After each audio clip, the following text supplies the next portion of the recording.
لو بتفكر تبيع منتجاتك اونلاين او عاوز تبدا اللوكال براند بتاعك وجيت بقى عند الحته الرخمه بتاعه الباكجينج او التغليف، تعمل ايه؟ لو ما تعرفش فالتغليف ده حاجه مهمه جدا، ممكن يميزك عن كل البراندات الموجوده، ممكن يعلي من قيمه المنتج بتاعك ويخليك تطلب تسعير اعلى. فما ينفعش تحط مجهود كبير جدا في المنتج بتاعك وتيجي عند حته التغليف وتقلبها. انا النهارده جاي بكلمك عن موقع مهم جدا في موضوع التغليف، وكمان لو عايز تاخد موك ابس احترافيه للمنتج بتاعك وكمان فيديوهات 3 دي للمنتج بتاعك. خليك معايا. السلام عليكم، فيديو جديد بنتكلم فيه عن موقع باكدورا. طبعا موقع محترم جدا ومشهور جدا، وانا استغربت ان هو مشهور عندنا في الوطن العربي. الموقع دوت موقع نينجا بالذات في موضوع التغليف، بيساعدك ان انت تصمم الباكجينج او العلبه اللي هتحط فيها المنتج بتاعك بشكل 3 دي سهل جدا، حتى لو انت مالكش خبره في موضوع التصميم والإليستريتور والابعاد وكل وجع الدماغ ده. تعال اوريك اول مشروع انا عملته مع الموقع ده. بص يا سيدي، التغليف اللي قدامك دوت هو تغليف لبراند اسمه مون تي شيرتس. طبعا هزون بس عشان اوريك اللوجو مون تي شيرتس. تعال نرجع لورا. من جمال الموقع بقى ان هو بيسمح لك ان انت تقفل التغليف وتفتحه لحد الاخر. يعني مثلا لما ترجع ورا كده، ده عباره عن الكرتونه او العلبه مفروده بشكل كامل، بعدين تمشي واحده واحده كده تشوف العلبه وهي بتقفل ازاي، واللوجو بتاعك هيبقى انهي اتجاه، وتظبط كل حاجه. طب ازاي عملت التغليف دوت؟ تعال نجيب الموضوع من البدايه. لما تفتح باكدورا من بره هنلاقي ان اليو اي بتاعهم ممتاز جدا وحاجه كده في اللذيذ. هتلاقيه بيقول لك اشهر 3 خدمات عندهم، وهو الموك اب جنريتور، ان انت تعمل موك اب للمنتج بتاعك او التغليف بتاعك. تاني حاجه وهي 3 دي موديلنج، ان انت تاخد صور او تعمل حاجات 3 دي هنشوفها مع بعض. والحاجه الثالثه والمميزه في باكدورا ومش موجوده في مواقع كتير، ان انت تعمل الابعاد بتاعه التغليف عشان لو عاوز تصنعها. لو انت حد مش خبره في الإليستريتور والابعاد وازاي تعملها وكل ده، هي عندهم قوالب جاهزه بتظبطها على طول. ننزل تحت نبص بصه، هتلاقيه بيقول لك هنا اكتر الموك ابس المشهور عندهم طبعا العلب او الصناديق يعني، وبعدين التيشيرتات، وعندهم حتى الايفون كيسز والمجات وحاجات كتيره جدا. تنزل تحت برضو تبص بصه، هتلاقيه بيكلمك تاني عن الداي لاينز او الخطوط اللي هي بتصنع على اساسها، او الابعاد اللي بتصنع على اساسها الباكجينج بتاعك. والجميل بقى واللي هيفاجئك ان انت لما تنزل هتلاقي براندات مشهوره جدا زي جوجل، كانفا، ابل، امازون، نتفليكس شغالين مع باكدورا. بصرف النظر ان هم مقاطعه، المهم يعني الموقع جامد ونينجا وبس. لو فريت الهوم بيج لحد الاخر هتلاقيه برضو بيكلمك عن المزايا اللي موجوده في الموقع. تعال نبدا مشروع جديد مع بعض. مبدئيا عشان تسجل اكونت جديد بتدوس لوجو من فوق على اليمين، بعدين بتسجل باكونت جوجل بتاعك عادي جدا. لما بتدوس على ورك سبيس من فوق على اليمين عشان تدخل على الاكونت بتاعك من جوه، بتيجي على اول زرار من هنا وتبدا مشروع جديد. لما بندخل بقى على الشغل بتلاقي هنا حاطط لك صندوق كده فاضي بتحرك فيه زي ما انت عاوز، واول حاجه بتعملها ان انت تختار الموديل او المنتج اللي انت هتشتغل عليه. فخلينا نختار مثلا اول علبه دي. بيقول لك هنا انا بعمل سيف اوتوماتيك. تحرك العلبه يا فندم وتفتحها كده شويه وترجع ورا علشان تبقى مستوعب المنظر كله. تمام، ركز بقى معايا عشان ما تتلخبطش. دلوقتي احنا هنستخدم الزرار اللي على الشمال علشان نظبط شكل المنتج بتاعنا، وبعدين هنعمل اكسبورت لكذا حاجه. اول حاجه على الشمال وهي الايديت. الجزء دوت بترفع فيه اللوجو بتاعك على المنتج، وليكن مثلا اللوجو دوت بيتكلم عن ستريت ستايل. طبعا هحط اللوجو في النص، ولو مش شايفه عندك في ال3 دي فانت دلوقتي في الاوت سايد، فهتلاقي اللوجو موجود تحت. لو جيت تجرب ترفعه لفوق هتلاقي بقى موجود على الغطاء من فوق. لو بالنسبه لك كده مقلوب فممكن تدوس على دي وتلفه 180 درجه كده. بالنسبه لي تمام. طيب ندوس على انسايد علشان ندخل جوه العلبه ونفتحها. طبعا هدوس على اللوجو تاني من على الشمال علشان احط نفس اللوجو في النص هنا، او لو انا عايز احطه فوق في العلبه من هنا. بالنسبه لي هيبقى احسن لما يكون مقفول اللوجو باين فوق، ولما يفتح العلبه ويشيل المنتج يلاقي اللوجو تحته تاني.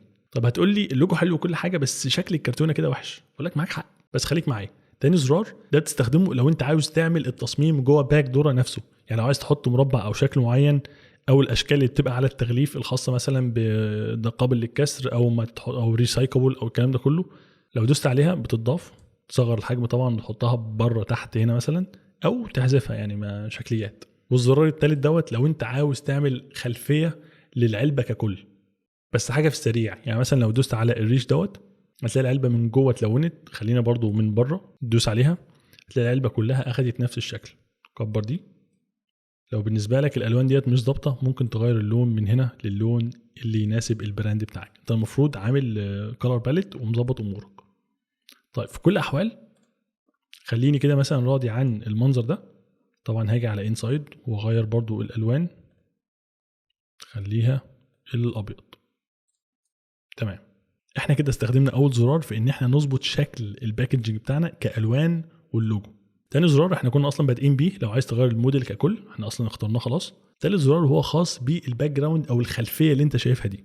لو مش مستوعب فالحاجه اللي احنا هنصدرها هي اللي احنا شايفينها قدامنا دي، فانا مش عاوز الخلفيه ديت الوانها مش مناسبه معايا مثلا، فهتغير الخلفيه وليكن للون ده، طبعا الوان زباله نغير اللون دوت هيبقى احلى. لو عايز الوان تانية ماشيه مع البراند زي ما انت عاوز، او ممكن تدوس هنا فبتختار كود اللون اللي عاوز تبدا بيه الجريدينت ده، وكود اللون اللي عايز تنهي بيه.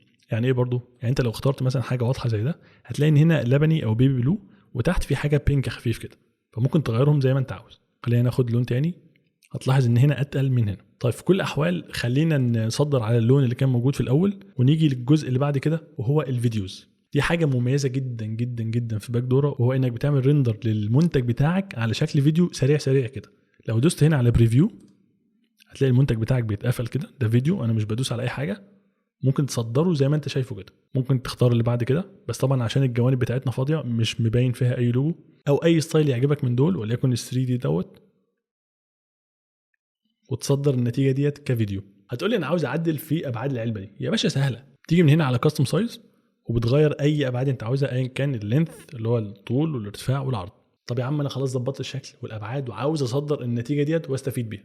بص يا سيدي، مبدئيا بتظبط الشكل او الزاويه من هنا وتدوس على سوبر اكسبورت، وبيظهر عندك كذا اوبشن. اول حاجه الموك اب، ودي عباره عن صوره بي ان جي او جي بي جي بتصدرها وتستخدمها في الشغل بتاعك، وبتدوس هنا. تاني حاجه وهي الداي لاين، بتدوس على داي لاين فايل علشان يصدر لك الملف دوت بالابعاد اللي انت حددتها، وتستخدمه بقى ان انت تروح لمصنع او لاي حد يصنعه لك بالابعاد دي بالظبط، وما يلعبش بقى وما تقعدش تجرب حظك معاه. بتختار الصيغه من هنا اوتوكاد اللي هو حد بروفيشنال، او بي دي اف، وهتبقى عباره عن حاجه واضحه في البي دي اف وخلاص. ولو عايز تعدل على الكلام ده تاني بعد ما تصدره بتصدره الستريتور. الاوبشن الثالث وهو الفيديوز، تختار الستايل اللي انت عاوزه من هنا والصيغه والجوده، وبتدوس اكسبورت.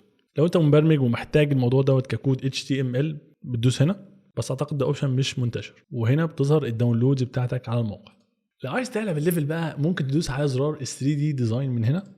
وعشان تبقى مركز معايا، احنا كده اتكلمنا عن الموك اب جنريتور واتكلمنا عن موضوع الداي لاين دوت لو انا هتعامل مع مصانع وكده، ودلوقتي بنتكلم في 3D موديلنج من غير بقى بلندر والبرامج التقيله دي. هنا بيقول لك انت عاوز ترندر ايه يا سعاده الباشا. لو عاوز تضيف مثلا يعني فيو تاني او سين تاني، بتدوس مثلا على السينز من هنا، بيحط لك المنتج بتاعك مره وشه الناحيه دي ومره وشه الناحيه التانيه. طب لو عايز تخليه مثلا 3 زي ما انت شايف كده، بعدين نرجع زوم اوت، اختار الزاويه اللي تعجبك، طبعا دي هتبقى انسب حاجه. اختار زرار الهاند علشان نحرك، بعدين زرار سيلكت. على الشمال هتلاقي زرار موديلز، طبعا دي الحاجات اللي انت عملتها قبل كده من ماي، او لو انت عايز تبدا من الاول، بس طبعا دي لفه طويله قوي. بعد كده اليمنتس، لو انت عايز تضيف اي شكل من دول للسين بتاعك. الباك جراوند طبعا ممكن تغيرها زي ما انت عاوز، واللايتنج بيخليك تغير الاضاءه جايه من انهي اتجاه بالظبط على المنتج بتاعك. لو خلصت وراضي عن اللي انت شايفه بتدوس سوبر ريندر، وبتصدر الصوره بتاعتك جي بي جي او بي ان جي بالجوده اللي انت عاوزها. موقع باكدورا موقع محترم جدا، هيساعدك ان انت تعلي البراند بتاعك او تظهره بشكل احترافي. بالمناسبه هو مدفوع ايوه، بس في اوبشن مجاني. لو جيت على الاسعار من هنا او البرايسنج وتنزل تحت علشان تشوف المقارنه بين الخطط، هتلاقي الخطه المجانيه اللي فيه تقدر تعمل عدد مشاريع زي ما انت عاوز، ولكن علشان تطلع اي صوره بيبقى فيها علامه مائيه. لو حبيت تشترك فانا بنصحك بالخطه البرو. لو هتشتغل بشكل دوري وتطلع داتا او صور من الموقع دوت، دي بتديك 3000 AI كريدت تقعد تلعب بقى وتظبط بيهم زي ما انت عاوز. لو بتعمل الموضوع دوت للبراند بتاعك مره واحده في الاول بس في التاسيس، اشترك في الخطه الشهريه اول مره وخلاص. وفي كل الاحوال ده كود خصم محمود 20 هينزل لك 20% من السعر، انت اولى بيهم. بس كده، سلام.